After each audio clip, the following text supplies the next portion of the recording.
Isang magandang umaga po sa inyo pong lahat at patuloy tayong ginagabay ng ating Panginoon. Ang mga nararamdaman natin mga ulan ay hindi po yan bagyo, kundi mga ulan-ulan lang yan galing sa kaulapan. Ang pag-aaral po natin ngayon, September 3, 2023, napakabilis ng panahon. Ay tungkol po kay Abraham at ang ating pong pinakakitext ay sa Genesis chapter 15. Pero bago po ang lahat, tayo po muna ay manalangin. Dakilang Diyos na siyang aming tagapagligtas, kami po'y lumalapit sa inyo. Ngayong umaga na ito, aming ininadalangin ang aming pag-aaral sa buhay ni Abraham. Tulungan niyo po kami, Panginoon, na maintindihan ito at meron po kami mga bagong matutunan na mga insights na pwede namin ma-apply sa aming buhay. Salamat po, O Diyos, sa pag-ibig niyo po sa amin at sa pagdinig ng aming dalangin sa banal na pangalan ni Jesus. Amen.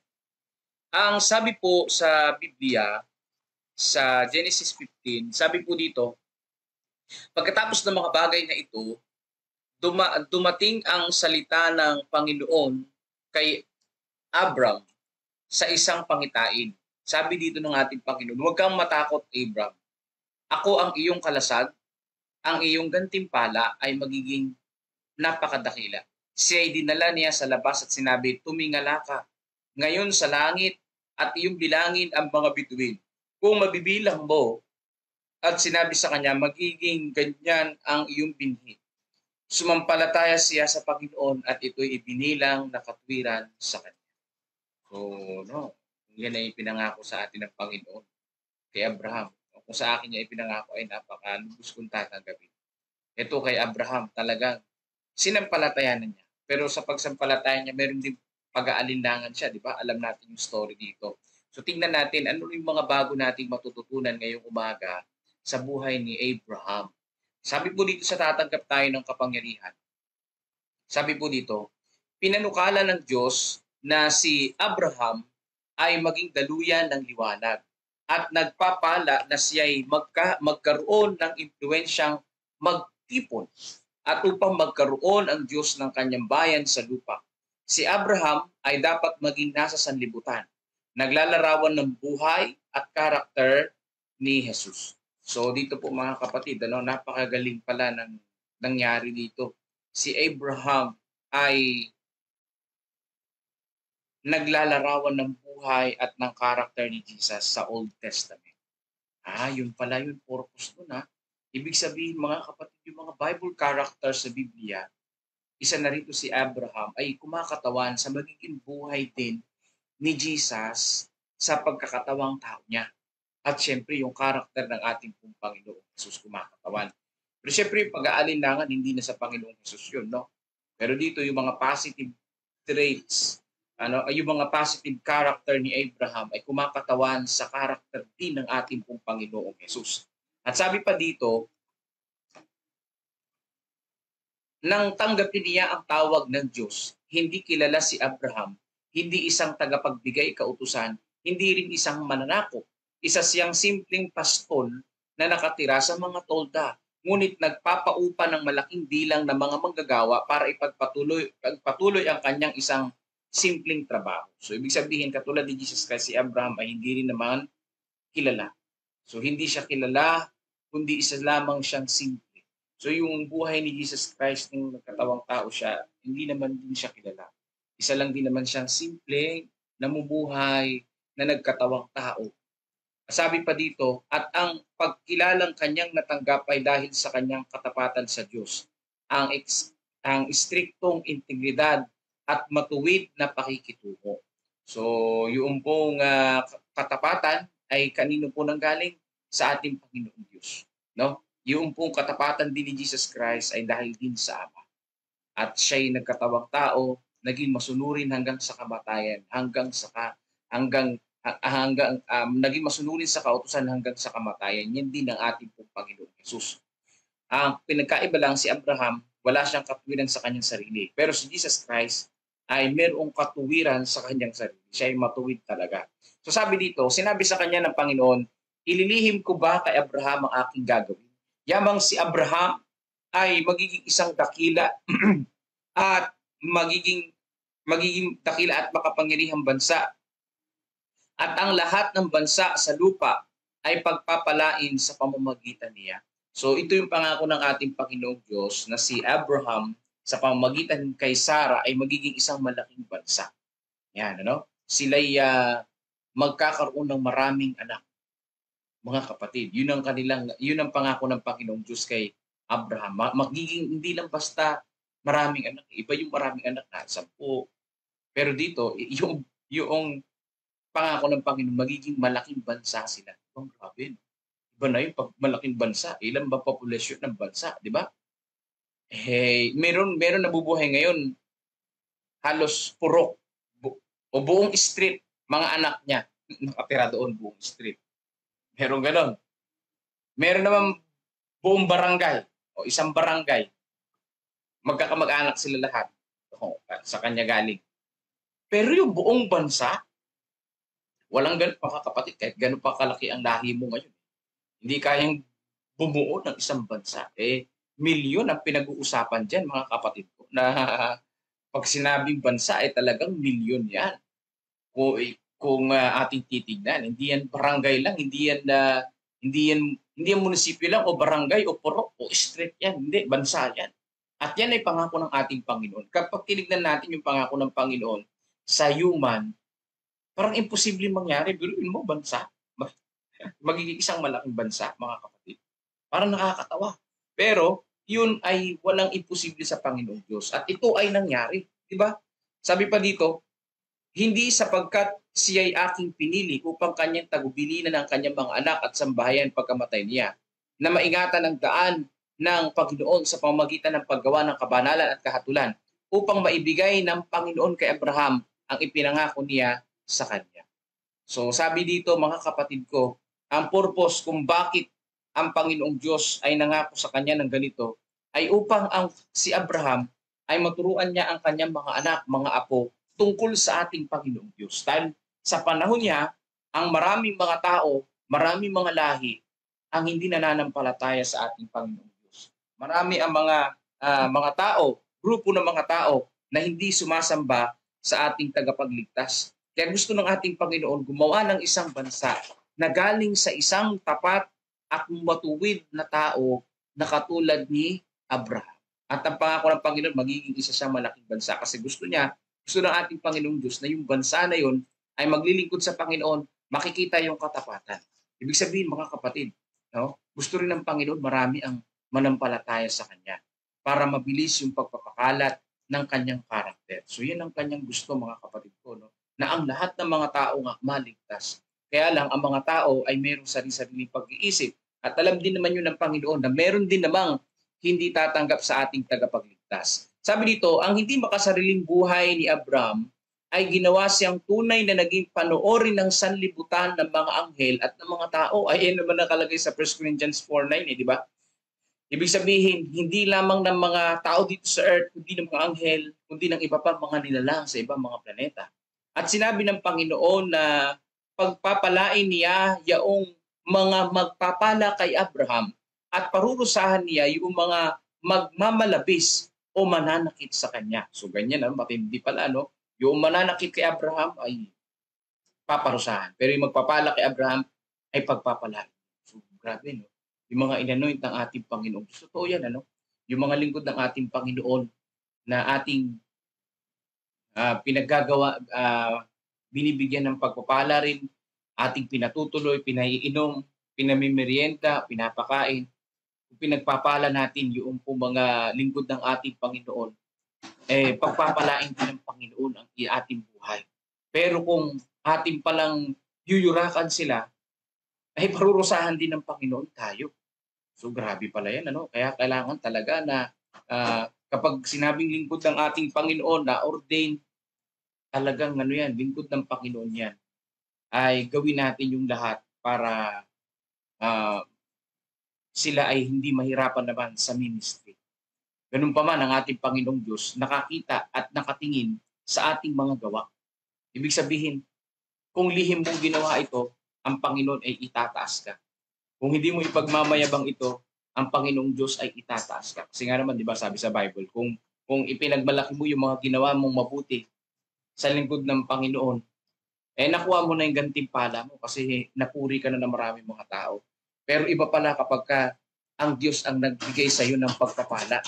Iba pala pagka ang Diyos ang nagbigay sa iyo ng blessings. No, kasi ikaw lang nakaalam at ang ating pong Panginoong Diyos. Ang Diyos ang magtataas sa iyo, sa madaling sabi. Sabi dito, sa pamamagitan ng karanasan ni Abraham sa kanyang buhay, relihiyon, ang isang tamang pagkilala kay Jehovah ay naipahayag sa libo-libo. Pag sinabing Jehovah, ating Panginoong Diyos. At ang liwanag niya ay nagbibigay sinag sa lahat sa daanan nila mga nagsasagawa ng kabanalan. Ang pananampalataya, ang debosyon at ang pagsunod ni Abraham. So dito po, makikita po natin kahit sa Genesis 25, no, sinasabi doon na si Abraham ay sumunod sa lahat ng utos ng ating Panginoong Diyos, sa lahat ng palatuntunan. Meron siyang pananampalataya. Pero alam niyo, sa panahon din ni Abraham, dahil din sa kanyang asawa, ay nagkaroon sila ng ibang anak sa ibang babae. Nagkaroon ng ibang anak si Abraham sa ibang babae dahil din dun sa pag-aanilangan ng kanyang asawa. Kaya dito dapat talaga totally yung pagpapasakop ng asawang babae sa lalaki, lalo na sa pananampalataya. Mga kapatid, ano? Kasi kung ang babae talaga ang laging masusunod, yun nga, dilubyo ang mangyayari. Kailangan talaga balance. At ang talagang dapat medyo masunod ng konti, ng 10%, ayan, ay lalaki. Medyo tumatawa yung misis ko rito. Pero yun talaga ang, yun talaga ang sa Bible eh. Biruin mo, si Adan at si Eva, bakit nagkaroon ng pagkakasala? Dahil kay Eva, di ba? Sa panahon ni Abraham at ni Sarah, bakit nagkaroon ng anak sila sa ibang babae, si Abraham? Dahil din kay Sarah, ibinigay niya yung kanyang katulong kay Abraham. Nagkagulo-gulo ang pamilya. Kita nyo na, kailangan talaga ang babae magpasakop totally sa lalaki. So hindi naman iaabusuhin, kundi ang final say dapat yung desisyon ninyo sa takot sa Panginoon. Para hindi nakamove on dun sa lesson natin kahapon. Sa takot sa Panginoon, medyo 10% man lang sana. Ganyan man lang Hindi naman ganon yung desisyon. Ganyan man lang sana kalapit. Ibig sabihin, matuto rin magpasakop talaga yung mga babae. At yun nga, dahil nga, sa Bible, mula pa sa Genesis hanggang sa panahon ni Abraham, grabe, no? Yung pagkakasala nandun eh. Ganun pa man, nariyan na yan, talagang naging makasalanan tayo. Kahit nung wala pang kasalanan ang tao, talaga ang babae ay talagang aggressive sila sa lalaki na sila yung gusto nilang masunod sa buhay. So, ang kailangan lang ay talagang sumampalataya sa Panginoon at manalangin. Kasi hindi na magiging maganda yung pamilya kapag pag lagi nag-aaway na pipilitin mo na gusto mo ito tapos hindi kayo magkakasundo, hindi rin maganda. So sabi dito, mga kapatid, patapos na ba? Si Abraham ay may pagkakilala kay Kristo sapagkat nagbigay liwanag ang Panginoon tungkol sa manunubos ng sanlibutan at kanyang ipinakilala sa kanyang sambahayan at kanyang mga anak na ang sakripisyong handog ay sumisimbolo kay Kristo. Ang kordero ng Diyos na papatayin pa para sa mga kasalanan ng sanlibutan. Sa gayon, kanyang tinipon ang mga nabago upang maniwala sa iisang tunay at buhay na Diyos. The youth's instruction. Ibig sabihin, mga kapatid, kilala ni Abraham si Jesus. Kaya nga, sabi ni Jesus Christ sa John 8:58, di ba? Bago si Abraham ay ako nga. Nakita na ako ni Abraham at nakita ko na siya. Sabi ni Jesus Christ sa John chapter 8. Mga kapatid, basahin niyo yung verse mula 50 to 58. Grabe. Gusto siyang batuhin ng mga Hudyo dahil sa sinabi niyang yun. Bago si Abraham ay ako. Kaya sabi nila, wala ka pang 50 years old. Sinasabi mo, nakita mo na si Abraham. Ano ka ba? Kasi nga, si Jesus Christ ay Diyos. At alam ni Abraham na yung inutos sa kanya ng Diyos na mag-aalay ng tupa ay sumisimbolo kay Jesus na siyang mamamatay sa sanlibutan. So kung sila Abraham kasi nakatingin sa future na si Jesus ay mamamatay sa krus ng Kalbaryo. At nangyari yun. Pero patay na si Abraham. Di ba? Pero iniintay nila yun sa panahon na yun. Na yung first coming. Yun ang iniintay talaga nila sa Old Testament. Ngayon, sa New Testament naman, ang iniintay natin ay yung ikalawang pagdating ni Jesus Christ. Yan, mga kapatid. Kung sa kanila, ang ginagawa nila, patunay na nananampalataya sila na si Jesus ay mamamatay para sa kanila, naghahain sila ng tupa. Ngayon naman, second coming, mga kapatid, ano ang patunay na sinasampalatayanan nating si Jesus Christ ay muling babalik? Ano naman ang sinisimboluhan nun, mga kapatid ko?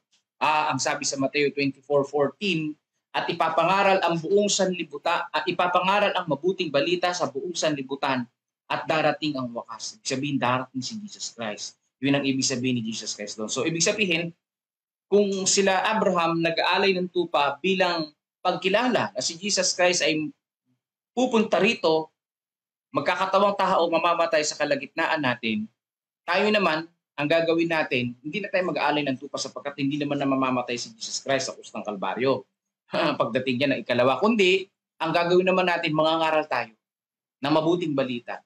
Tanda na si Jesus Christ ay muling babalik. Yan po, mga kapatid ko, no?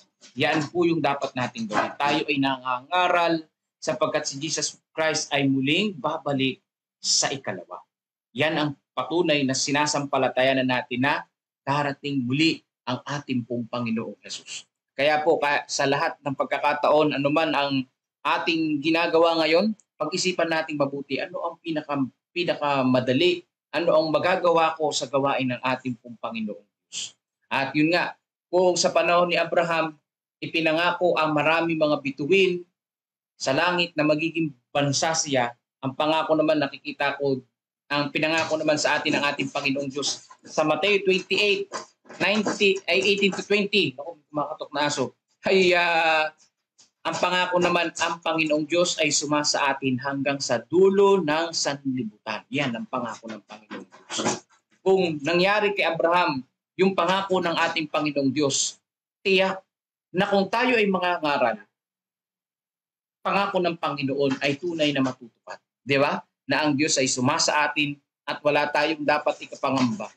Tayo ay hindi pababayaan ng Panginoon. Kaya yung mga kwento ng mga kulpultor dati, yung kwento ng nanay ko, may asong matapang, pumunta sila doon at nangaral sila, hindi sila kinagat ng aso. Ang Panginoon ay sumasa atin, mga kapatid. Hindi niya tayo pababayaan basta't ang intensyon natin ay mangaral na mangaral. So dito lang sa distrito, napakadilim. Feeling namin may umahabol sa amin noong nakaraang mga week, pero ang Panginoon ay gumabay sa amin. Ano? Hindi tayo pababayaan ng Panginoong Diyos. Tunay yung kanyang pangako na kung tayo ay hahayo, ang Diyos ay sumasa atin, mga kapatid ko. So yun yung nakita ko kay Abraham, na si Abraham ay example ng buhay ng ating Panginoong Jesus. At syempre, kahalintulad din ng buhay natin, pananampalataya. Na kung si Abraham nag-aalay ng tupa bilang pananampalataya na si Jesus Christ ay mapapako sa krus, tayo naman ay mangangaral ng mabuting balita bilang pananampalataya na si Jesus Christ ay idarating sa ikalawang pagkakataon. So ngayon po umaga ay isama niyo po sa panalangin ang aming pong pagbiyahe papuntang Dagupan. Ayan. Kasama yung mga kapatid natin sa Gimba. Nawa ay hindi masyadong maulan o maayos ang panahon. Nawa, mga kapatid. Sama natin sa panalangin din ang aking nanay na magpapacheck up siya muli.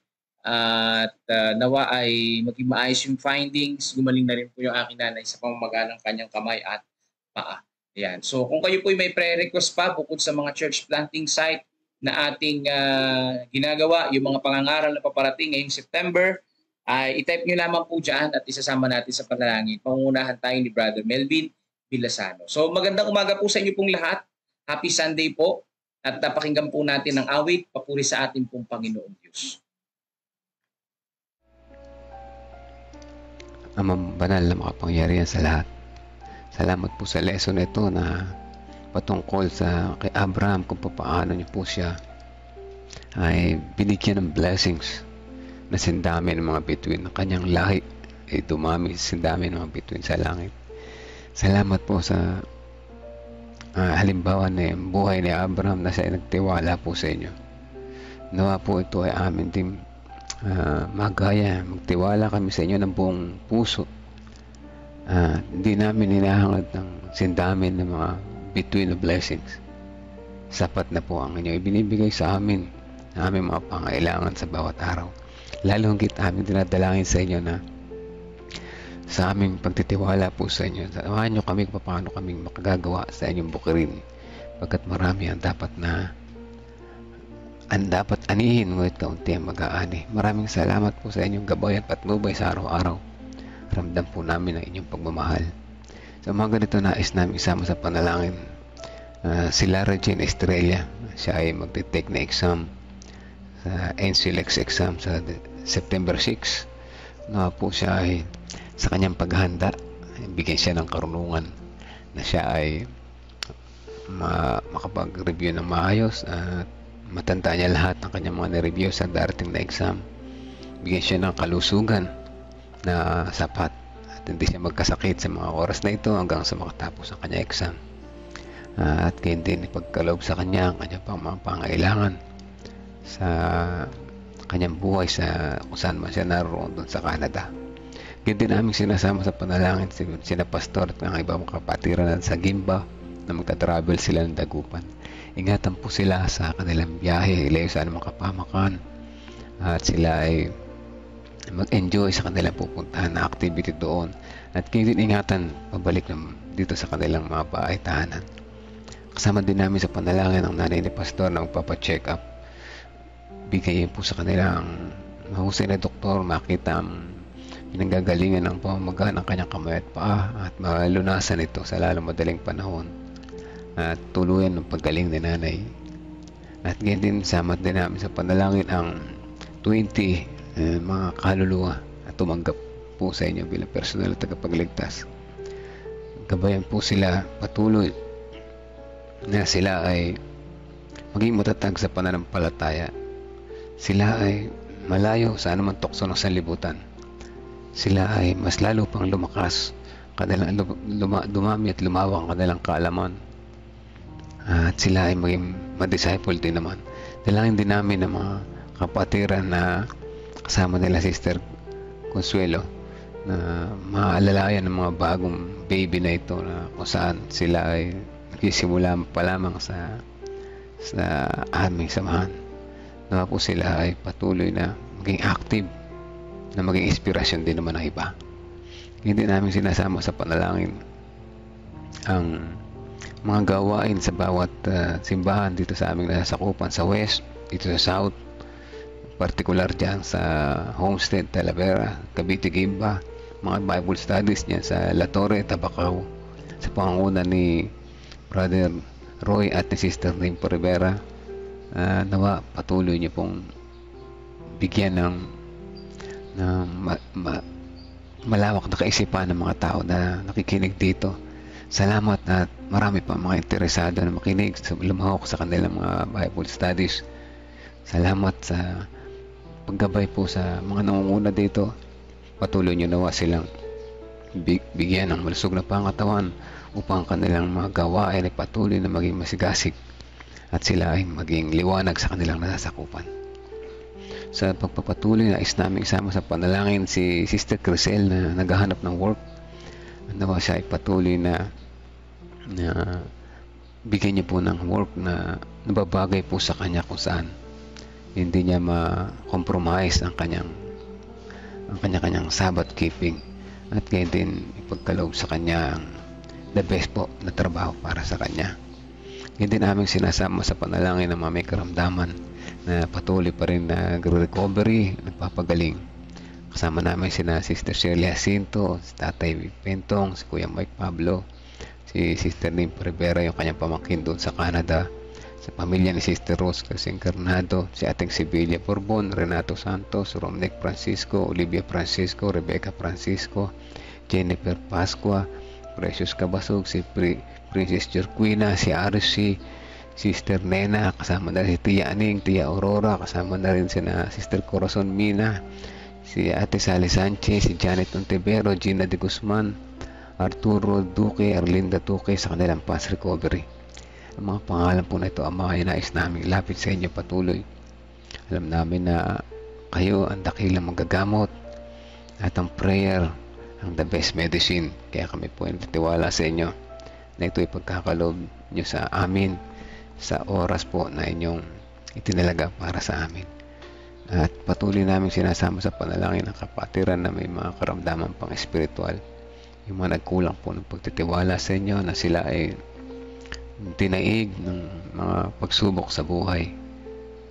Naway ang Holy Spirit nawa ang patuloy na humawak sa kanila, tumikayat pabalik sa pagtatapat at pagtitiwala po sa inyo, at makasama namin muli sa paghahanda sa nalalapit na inyong pagdating. At nais namin humiling ng kapatawaran kung saan kami nagkulang at nagkasala. Ang lahat na ito ay aming hinihiling sa pangalan ni Jesus namin tagapagligtas. Amen. Amen.